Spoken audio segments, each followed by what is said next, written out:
tardes. A continuación, desarrollaremos los 4 aspectos relacionados con el tema del salario, según la asignación de la materia de Derecho del Trabajo 1. Nuestro grupo está conformado por mi persona, Dayana Segovia, y mi compañera Beatriz Morillo. Venimos a hablarle un poco sobre qué es el salario. El salario es un dinero que recibe una persona de manos de una empresa o una entidad para la que trabaja en concepto de la paga, generalmente de manera periódica. La Ley Orgánica del Trabajo, Trabajador y Trabajadora, en el artículo 104 nos expone lo siguiente.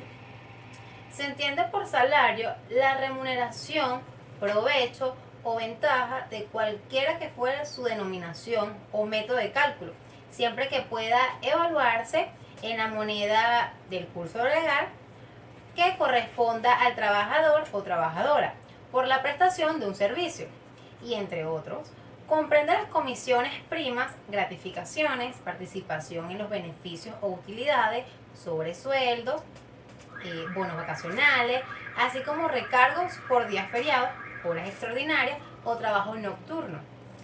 También podemos decir de la alimentación y vivienda. Los subsidios o facilidades que el patrono o patrón otorga al trabajador o trabajadora con el propósito de que éste o ésta obtenga bienes y servicios que le permitan mejorar su calidad de vida y la de su familia, tienen carácter salarial.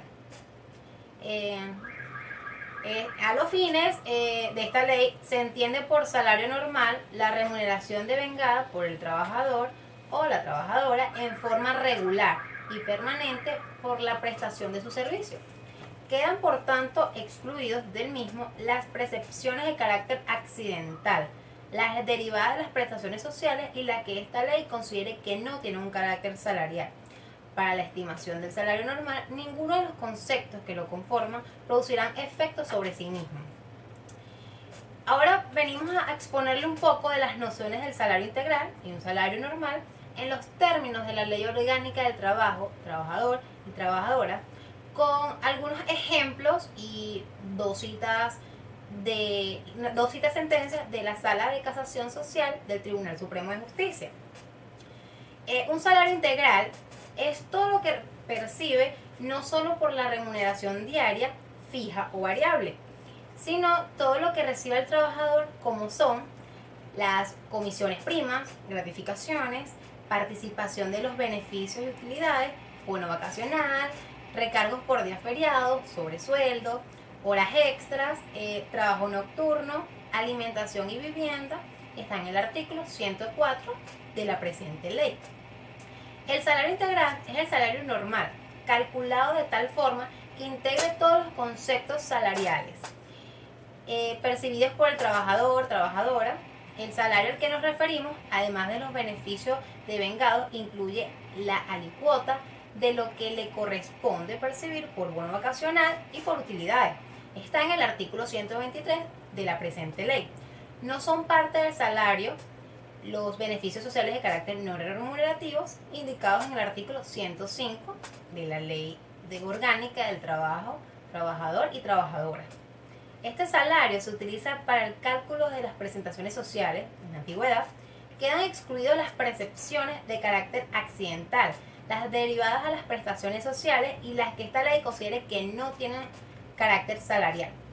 El salario integral incluye el salario básico, utilidades, vacaciones y demás asignaciones salariales. Podemos calcular de la siguiente manera. Un salario integral mensual es igual a un salario mensual normal más horas extras, días feriados, más bonos nocturnos, más bonos vacacionales, comisiones más primas, más gratificaciones. De esta forma, la diferencia entre el salario normal y el salario integral es que el segundo es la suma del primero, con todas las prestaciones, bonos y gratificaciones excluidas. Un ejemplo podría ser que un trabajador que devenga salario mínimo de 9.648.18 tiene 2 años de trabajo. El salario básico se divide en 30 días. Ejemplo, 9.648.18 se divide y da de 30 días y da un igual de 321,66. Para las utilidades se pagan 60 días de utilidades, 2 meses. Se divide en 12 meses y luego se divide en 30 días. Da un igual de 0,16. Este monto lo multiplicamos por el salario básico, 321,60, por 0,16. Es un igual de 51,46. Para las vacaciones, el primer año de trabajo se pagaron 15 días de bono vacacional, más un día por año de trabajo. A partir del segundo año, se divide entre 12 meses y se divide en 30 días. Da un igual de 0,04. Este monto lo multiplicamos por el salario básico, 321,60, por 0,4. Es un igual de 12,86. Ahora sí, tenemos el salario integral.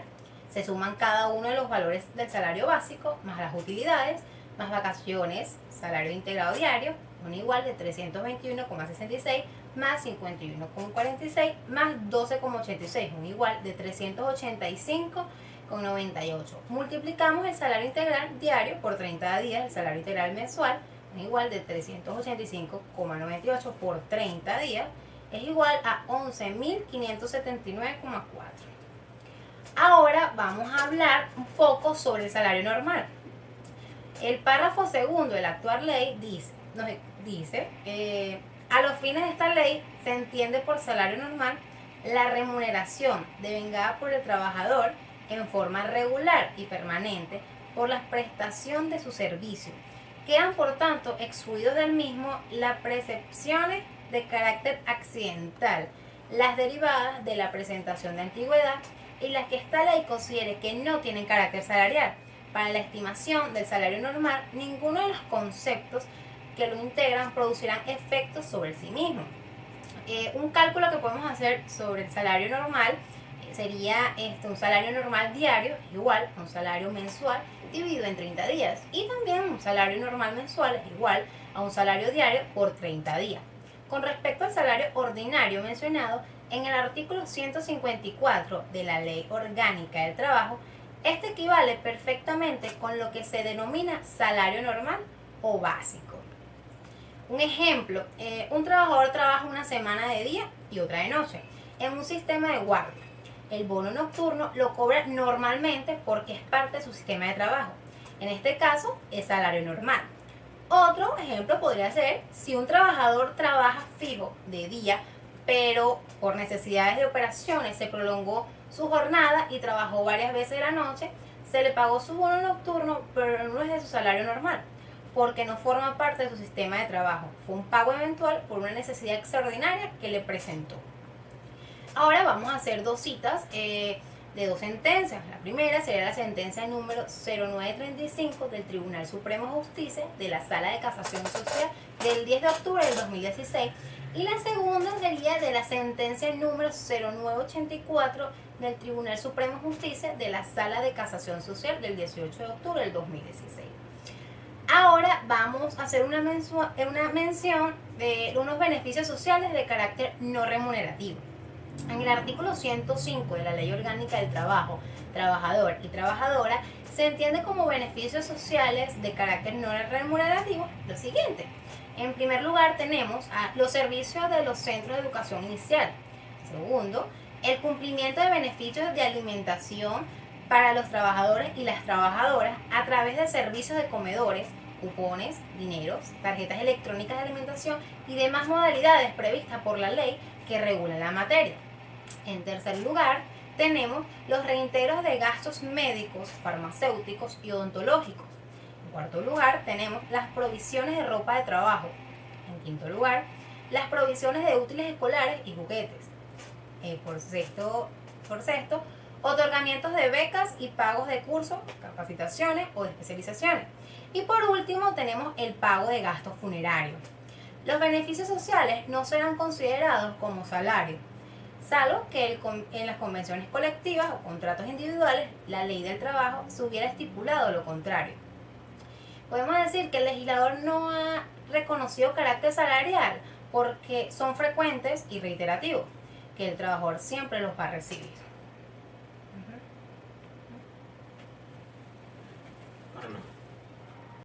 Buenas tardes, dando continuidad al tema del salario, Vamos a establecer las diferencias entre la protección del salario prevista en la Ley Orgánica del Trabajo derogada y la actual Ley Orgánica del Trabajo, trabajadores y trabajadoras. Como primer punto vamos a hablar sobre el salario de eficacia típica. En la antes derogada, hasta el 20% del salario puede ser considerado para el cálculo de beneficios, prestaciones e indemnizaciones, mientras que en la actual no está permitido el salario de eficacia atípica. En la jornada nocturna, en la antes derogada, la jornada nocturna será pagada con un 30% de recargo, por lo menos sobre el salario convenido para la jornada diurna.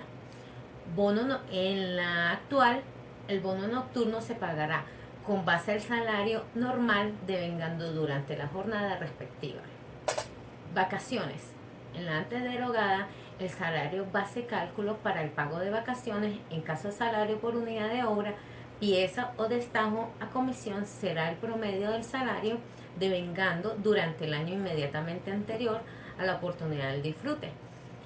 En la actual, el salario base cálculo para el pago de vacaciones en caso del salario por unidad de obra, pieza a destajo a comisión será el promedio del salario devengado durante los 3 meses inmediatamente anteriores a la oportunidad del disfrute. Salario para la prestación de antigüedad o indemnización. En la antes derogada, el salario base para el cálculo de lo que corresponda al trabajador a consecuencia de la terminación de la relación de trabajo será el devengado en el mes de labores inmediatamente, mientras que en la actual el salario base del cálculo para el pago de prestación de antigüedad o indemnizaciones por motivo de terminación de la relación de trabajo es el último salario devengado, incluyendo las alícuotas de bono vacacional y utilidades. Utilidades. En la antes derogada, mínimo 15 días de salario hasta un máximo de 4 meses para los que no reciben utilidades, sino bonificación de fin de año. Contempla el pago de un mínimo de 15 días de salario, mientras que en la actual, mínimo de 30 días de salario hasta un máximo de 4 meses. Para los que no reciben utilidades sino bonificación de fin de año, igualmente se establece el pago de un mínimo de 30 días de salario. Bonos vacacionales. En la antes derogada, pago de 7 días de salario más un día adicional por cada año de servicio hasta un máximo de 30 días de salario.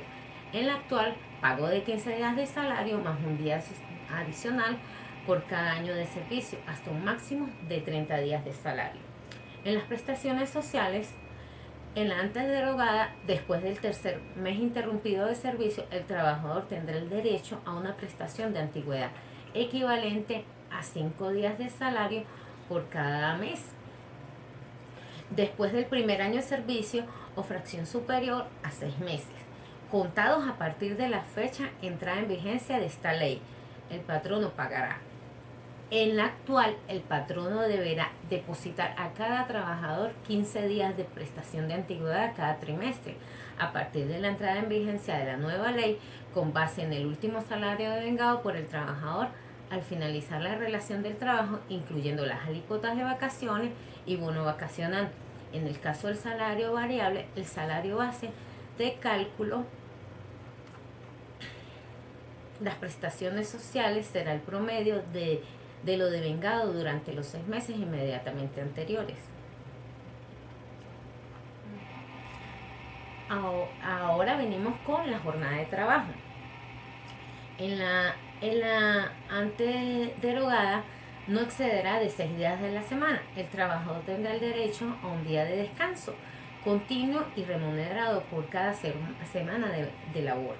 La jornada diurna no excederá de 8 horas diarias ni de 44 semanales.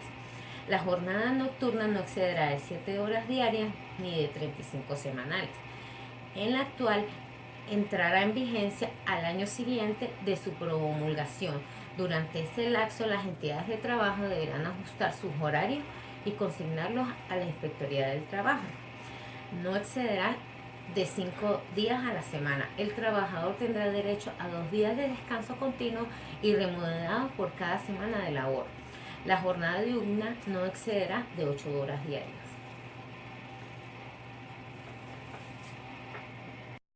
En la antes derogada, la prestación de antigüedad, atendiendo a la voluntad del trabajador, requerida previamente por escrito, se depositará y liquidará mensualmente en forma definitiva en un fideicomiso individual o en un fondo de prestaciones de antigüedad, o se acreditará mensualmente a su nombre, también en forma definitiva en la contabilidad de la empresa. Lo depositado o acreditado mensualmente se pagará al término de la relación. En la actual, la antigüedad adicional será de 2 días de salario por cada año de servicio, acumulativos hasta 30 días. El depósito de las prestaciones sociales se hará a voluntad del trabajador en un fideicomiso individual, en un Fondo Nacional de Prestaciones Sociales que será creado por una ley especial, o en la contabilidad de la empresa. En los 2 primeros casos, las prestaciones devengarán intereses al rendimiento que produzca. En el último caso, devengarán intereses a la tasa pasiva. En la antes derogada, cuando la relación de trabajo termina por cualquier causa, el trabajador tendrá el derecho a una prestación de antigüedad equivalente a 15 días de salario cuando la antigüedad excediere de 3 meses y no fuere mayor de 6 meses, o la diferencia entre dicho monto y lo acreditado depositado mensualmente. 45 días de salario si la antigüedad excediere de 6 meses, si no fuera mayor de 1 año, o la diferencia entre dicho monto y lo acreditado o depositado mensualmente. Y 60 días de salario después del primer año de antigüedad, o la diferencia entre dicho monto y lo acreditado o depositado. Mensualmente se hubiera prestado por lo menos 6 meses de servicio durante el año. Al terminar la relación del trabajo, en la actual, por cualquier causa, el patrono deberá calcular las prestaciones sociales con base. Deberá calcular las prestaciones a 30 días de salario por cada año o fracción superior a 6 meses calculado al último salario. El monto que recibirá el trabajador por prestaciones sociales será aquel que resulte mayor entre el total depositado anualmente y calculado efectuado al terminar la relación de trabajo. Cuando la relación de trabajo termine, antes de los 3 primeros meses, el patrono deberá pagar a una prestación de antigüedad de 5 días por cada mes trabajado o fracción. Los trabajadores que tengan un tiempo de servicio menor de 3 meses, al momento de la entrada en vigencia de la ley, se les efectuará el primer depósito al cumplir los 3 meses. Siguiendo con el cuarto punto, vamos a desarrollar un debate en torno a los siguientes planteamientos. Un trabajador devenga un salario mixto integrado por una parte fija y otra variable. La porción fija del salario asciende a 100.000 mensuales, mientras que la porción variable representada por comisiones sobre ventas oscila entre 1 bolívar y 20 millones mensuales. La pregunta es: ¿existe violación del salario mínimo, Dayana? A mi parecer, no, Beatriz. No existe ninguna violación al salario mínimo porque las comisiones son bonificaciones extras y por ende no entran dentro de una figura del salario mínimo. Yo difiero de lo que me estás diciendo, ya que a mi parecer sí viola el derecho de un salario mínimo.